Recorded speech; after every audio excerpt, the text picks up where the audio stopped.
You know what I have a real soft spot for in anime?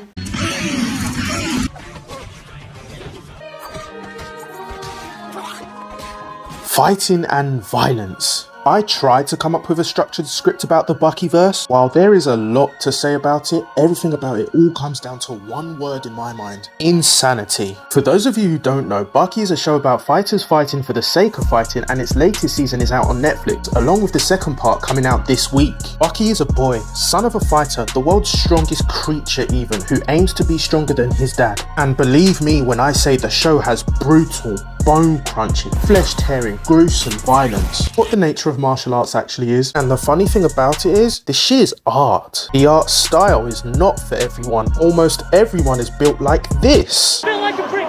Even for me, when reading the manga, it felt a bit off, but I still kept on reading. Then I realised the art is in the detail and movement displayed. The mangaka's intent is to convey the overwhelming power these warriors are packing in every action sequence, hence the insane feats that take place. Keisuke Itagaki is a fighter at heart. His background is of experience in Kempo Olympics and the Japanese Self-Defense Force, and you can tell he knows what he's doing. See, despite the insane feats that take place, in this universe there are no superpowers and no supernatural abilities, just the pinnacle of martial arts on full display. Though most of these characters definitely have their own quirks. This show is not about a bunch of good guys. It's about fighters who want to challenge themselves, who may or may not end up fighting criminals and relish these hostile environments they're constantly in. And you know what this series has the gall to try and convey to us? That all this crazy, manic, funny stuff is real. That people like this actually exist. Well, of course they don't, but here's why I say this. There are sports references littered around the series, and I mean an abundance of them. Muhammad Ali and Mike Tyson are in this. Ever imagined what a well-known sprinter would be like in another sport? Well, in Baki, one sprinter in particular retired to become a boxing champ. Manga readers, if you know, you know. There are political references as well. Bush and Obama are in this show. Let's forget about Obama for a minute, because do you know what Bush does in the show? He becomes a chaperone for this behemoth of a character. Why? Because he's ordered to.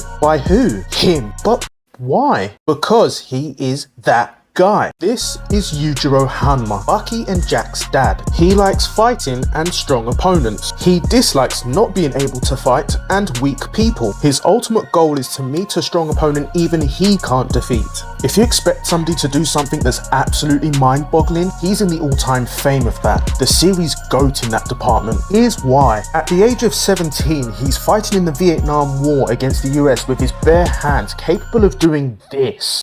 He single-handedly defeated the entire army. Amongst other outrageous stuff he's done, this is where I bring back Obama. Why? Because in the latest season, Obama has to swear to a formal treaty of friendship to the man. So yeah, that's why he acts how he acts. Nobody can touch him. Like I said before, his title is the strongest creature. He's what the titular character, his son, aspires to defeat. While you don't actually see much of him, you already know his demeanor. So when you see him, you give that man your full attention. Otherwise, you'll likely miss the next ridiculous feat. With the show being a martial arts battle shonen, there is another agenda that tags along for the ride. Power scaling. Who's the strongest? To be fair, with a show that's simply about fighting, the power scaling community have got an easier job to do as opposed to other battle shonen. Oh, Baki is always nerfed when facing his dad because of the spiritual energy emitting from Yujiro's demon bat. No. Baki got his butt whooped because his skills don't measure up to his dad when he tries to take it seriously. I said before that the art style is not for everyone, but really, the show is for everyone if they go in with the right mindset. Yes, that can be said for everything else.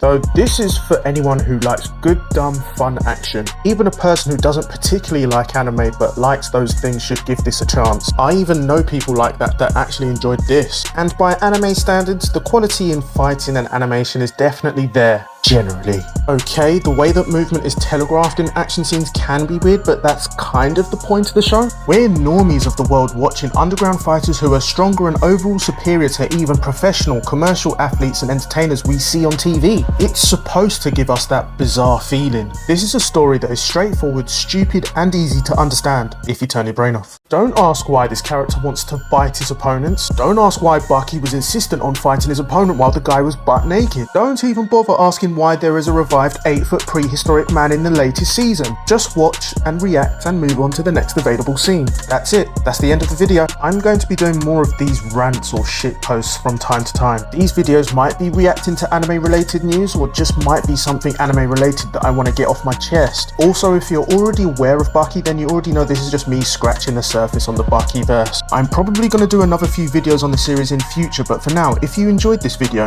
leave a like. Let me know your favourite Baki moment or the most ridiculous one in the comment section below. Subscribe and support black businesses. Roll safe.